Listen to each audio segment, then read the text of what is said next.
नमस्कार दोस्तों आज की वीडियो में हम बात करने वाले हैं ऑटो पार्ट्स स्टोर बिजनेस के बारे में। दोस्तों अगर आप एक डिप्लोमा ऑटोमोबाइल से अगर आपने किया है या बीटेक मैकेनिकल से की है तो दोस्तों एक बेटर ऑप्शन होता है कि आप बिजनेस स्टार्ट कर सकते हो। और दोस्तों बिजनेस में अगर हम बात करें एक रिस्क फ्री बिजनेस के बारे में तो वो दोस्तों होता है ऑटो पार्ट्स स्टोर का। लेकिन दोस्तों अगर आपने बीटेक भी नहीं किया, डिप्लोमा भी नहीं किया, फिर भी आप ऑटो पार्ट्स स्टोर खोलना चाहते हो, फिर भी आप खोल सकते हो। तो दोस्तों आज की वीडियो में हम बात करेंगे कि आपको एक ऑटो पार्ट्स स्टोर खोलने के लिए कितनी इन्वेस्टमेंट की ज़रूरत होती है, कौन से प्रोडक्ट पर आपको कितना बेनिफिट मिलता है, मतलब जो प्रोडक्ट का प्रॉफिट ऑफ मार्जिन होता है वो कितना होता है, इन सभी के बारे में। और दोस्तों जो हमारा ये ऑटो पार्ट्स स्टोर होता है ये कितने महीने में ग्रो करता है, इसकी जो ग्रोइंग रेट है वो कितना है, ये सभी के बारे में हम बात करेंगे। बट वीडियो को दोस्तों एंड तक देखते रहना। चलिए दोस्तों वीडियो को शुरू करते हैं। उससे पहले अभी तक आपने ये चैनल सब्सक्राइब नहीं किया है तो इसको सब्सक्राइब कर लीजिए ताकि आपको हर वीडियो की लेटेस्ट नोटिफिकेशन मिलेगी सबसे पहले। तो दोस्तों अगर आप एक ऑटो पार्ट्स स्टोर खोलना चाहते हो और आपको ये जानना है कि इसमें कितना इन्वेस्टमेंट लगेगा, क्योंकि दोस्तों जो मोस्टली बिजनेस करना चाहते हैं या कोई भी एक, जैसे अगर कोई ऑटो पार्ट्स का स्टोर ही खोलना चाहता है, सबसे पहली बात आती है इन्वेस्टमेंट की। और दोस्तों ये सबसे ज़्यादा पूछे जाने वाला सवाल होता है कि भाई इन्वेस्टमेंट की कितनी ज़रूरत पड़ेगी।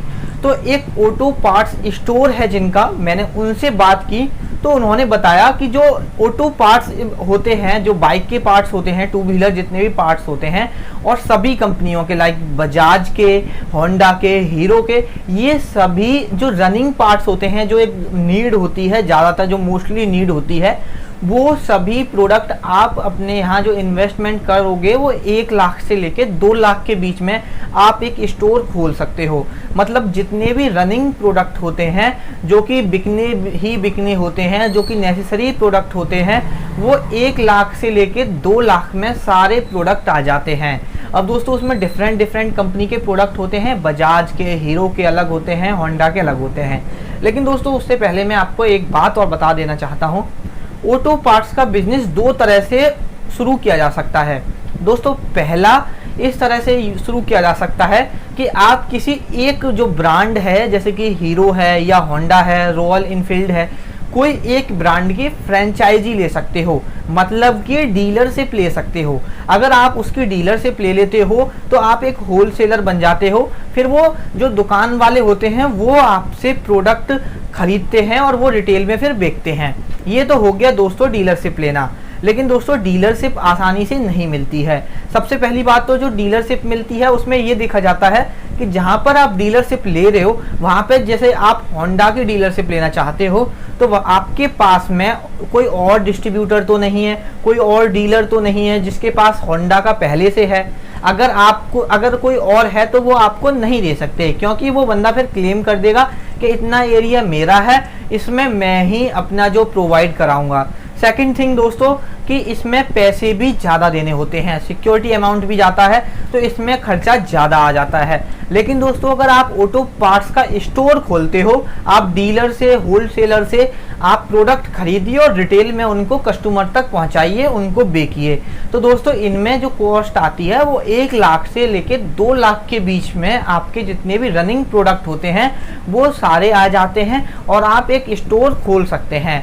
और दोस्तों वो अगर आपके पास ज़्यादा इन्वेस्टमेंट करना की पॉसिबिलिटी है तो आप ज़्यादा भी इन्वेस्टमेंट कर सकते हैं, लेकिन कम से कम 1 लाख से लेकर 2 लाख रुपए आपको चाहिए एक ऑटो पार्ट्स का स्टोर खोलने के लिए। अब दोस्तों ये तो हो गया कि आपका कितना इन्वेस्टमेंट है। अब दोस्तों जो नेक्स्ट सवाल है वो आता है, ज़्यादा जो पूछा जाता है, मेरे कमेंट में भी बहुत सारे सवाल ये पूछे जाते हैं कि भाई अगर ये बिजनेस है, अब इस बिजनेस में रिस्क है या नहीं। तो मैंने जिनसे मैंने ये इन्वेस्टमेंट के बारे में पूछा था, उन्हीं से मैंने पूछा था कि इस बिजनेस में आपका कितना रिस्क है, मतलब अगर मैं ओपन करना चाहूँ तो मुझे कितना रिस्क लेना पड़ेगा इस ऑटो पार्ट्स स्टोर खोलने के लिए। तो उन्होंने सबसे पहले तो मुझे एक बात बताई कि भाई तुम कोई भी बिजनेस कर लो, रिस्क तो है, कोई भी बिजनेस चाहे कैसा भी बिजनेस हो, रिस्क तो आपको लेना पड़ेगा। लेकिन रिस्क इतना भी नहीं लेना पड़ेगा कि आपका बिल्कुल मतलब ऐसा नहीं है। हाँ, 1 महीने 2 महीने 3 महीने मैक्सिमम 6 महीने तक ऐसा हो सकता है कि आपने जो शॉप रेंट पे ली है उसका किराया भी आपको खुद अपनी पॉकेट से देना पड़े। लेकिन 6 महीने में अगर आपका बिहेवियर कस्टमर के लिए अच्छा रहता है, आपके पास जो प्रोडक्ट हैं वो ओरिजिनल हैं, उसे अच्छे मार्जिन मतलब एक अच्छी कॉस्ट में बेचते हो, तो मैक्सिमम 6 महीने में आपका ऐसा बिजनेस हो जाता है कि आपको रिस्क में मतलब इतना वो नहीं है कि एक तरह से कह सकते हो कि रिस्क फ्री है। क्योंकि दोस्तों आज आप देख सकते हो कि जो 2 व्हीलर्स हैं या जो आपके ऑटोमोबाइल्स व्हीकल्स हैं वो दोस्तों इतने बढ़ रहे हैं मार्केट में, हर घर में आपको आज एक व्हीकल्स मिल जाएगा। तो दोस्तों अभी किसी को अगर नई बाइक लेके आता है, उसे सर्विस करानी है, अब दोस्तों शोरूम पे वो 3 सर्विस कराने जाएगा, मैक्सिमम 5 सर्विस कराने जाएगा। अभी लोग बाग उसके बाद फिर शोरूम नहीं जाते हैं क्योंकि वहाँ ज़्यादा खर्चा आता है, और लोग बाग फिर बाहर आउटसाइड ही ठीक कराना या सर्विस कराना अच्छा प्रेफर मानते हैं, तो वो बाहर ही कराते हैं। तो इसलिए ज़्यादातर मतलब इसमें इतने रिस्क नहीं है। हम कह सकते हैं कि ये रिस्क फ्री है, लेकिन 100% रिस्क फ्री है ऐसा भी नहीं कह सकते। अब दोस्तों इसके बाद आता है कि प्रॉफिट ऑफ मार्जिन कितना होता है, क्योंकि दोस्तों जो प्रोडक्ट्स होते हैं अब उन सभी प्रोडक्ट्स पे अलग अलग प्रॉफिट ऑफ मार्जिन होता है। अब मैं ब्रांड का बताता हूँ आपको। दोस्तों अगर एक ब्रांड की बात करी जाए जैसे बजाज, तो बजाज पे दोस्तों जो प्रॉफिट ऑफ मार्जिन होता है वो 30 से लेके 35% तक होता है।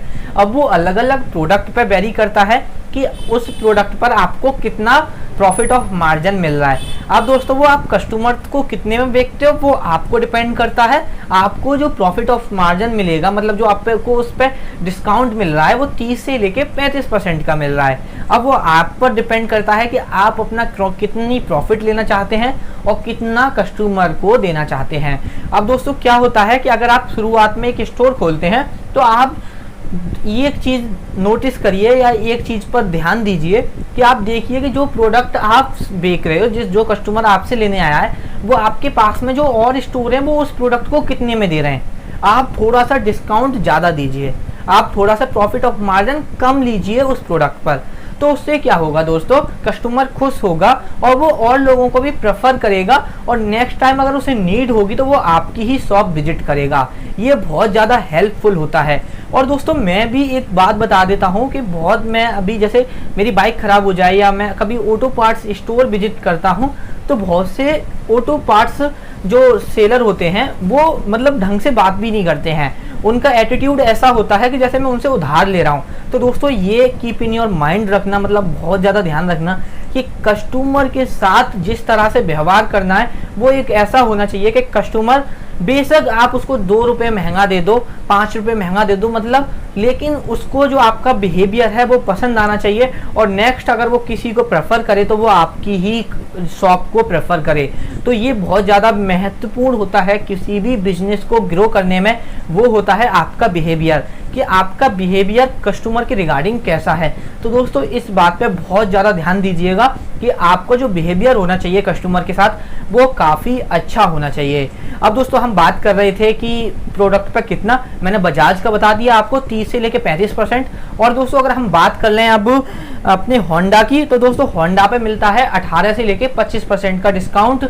अब दोस्तों वो आपके ऊपर जैसा कि डिपेंड करता है, मैंने बताया कि आप कितना प्रॉफिट ऑफ मार्जिन लेना चाहते हैं। टीवीएस का दोस्तों 20 से लेके 30% डिस्काउंट मिलता है, और दोस्तों रॉयल इनफील्ड पे थोड़ा सा कम मिलता है, इस पे मिलता है 15 से 18%। अब दोस्तों ये डिस्काउंट क्या होता है मैं आपको ये भी समझा देता हूँ। जैसे दोस्तों कोई बजाज का पार्ट्स है, अब बजाज पे कितना डिस्काउंट मिल रहा है आपको 30 से लेके 35%। अब कोई पार्ट है उस पर दोस्तों 100 रुपये MRP है, तो अगर उस पर 30% आपको डिस्काउंट मिला तो वो 70 रुपये में आपको मिल जाएगा। अब वो 70 रुपये में आपको मिल गया। अब वो आपके ऊपर डिपेंड करता है कि आप उसे कितने में बेचते हो, मतलब आप उसे 100 तक बेच सकते हो। मैक्सिमम MRP कितनी है 100।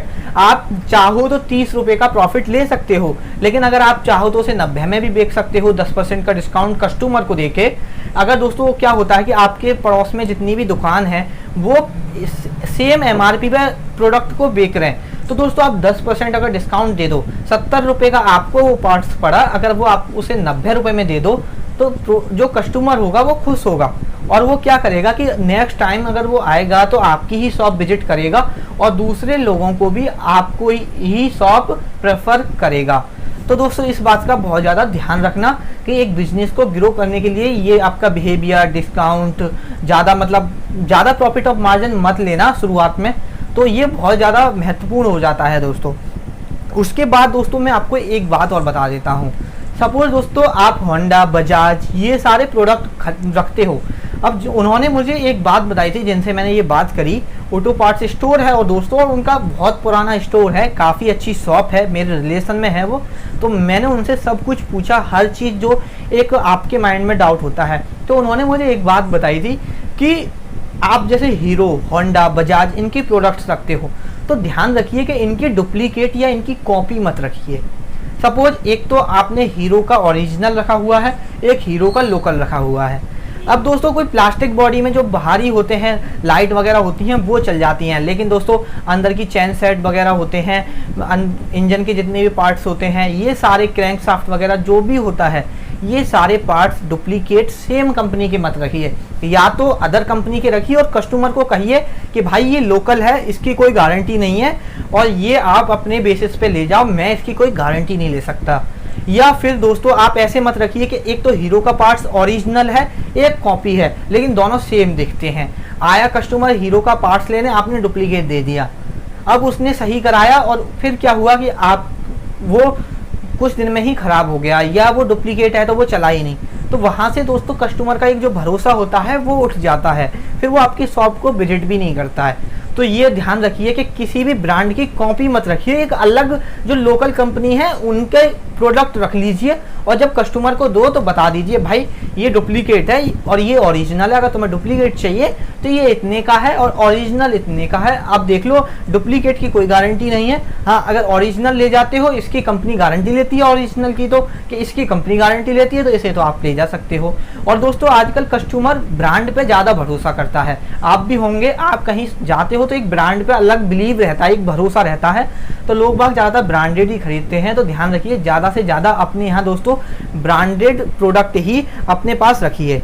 अब दोस्तों हम बात कर लेते हैं कि मतलब इसे ग्रो होने में कितना टाइम लग जाता है। मैंने बता चुका हूँ पहले, लेकिन दोस्तों मैंने उनसे पूछा था तो मैक्सिमम 6 मंथ, और वो आपके बिहेवियर और आप कितना डिस्काउंट देते हो ये सभी पे डिपेंड करता है कि आप कितनी जल्दी एक ऑटो पार्ट्स स्टोर को ग्रो कर लेते हो। और दोस्तों आप अपनी स्टोर को एक तरह से और आप एडवर्टाइजमेंट कर सकते हैं। जैसे आपके यहाँ कोई स्टोर से लेने, आप अपने जो कार्ड होते हैं उन्हें बनवा लीजिए, 1-2 जगह टेम्पलेट छपवा लीजिए और आप एडवर्टाइजमेंट करा सकते हैं, झांकी तक पोस्टर लगा सकते हैं। तो ये एडवर्टाइजमेंट करके अपना प्रमोशन कर सकते हैं अपनी शॉप की। तो ये ग्रो करने का हो गया आइडिया। तो दोस्तों ये पूरा एक ऑटो पार्ट्स का है, कैसे ग्रो करना है, कितना इन्वेस्टमेंट है, कैसे कितना प्रॉफिट ऑफ मार्जिन है, ये सब कुछ मैंने बता दिया। अगर दोस्तों फिर भी आपके माइंड में कोई डाउट है तो नीचे कमेंट करो, मैं आंसर उसका ज़रूर दूंगा। मुझे नहीं पता होगा तो जो इनसे मैंने बात करी है मैं आपके लिए उनसे पूछूंगा और आपको रिप्लाई ज़रूर करूंगा। कोई भी सवाल हो नीचे कमेंट में ज़रूर लिखना। बाय बाय, टेक केयर दोस्तों, फिर मुलाकात होगी आपसे एक नेक्स्ट वीडियो में।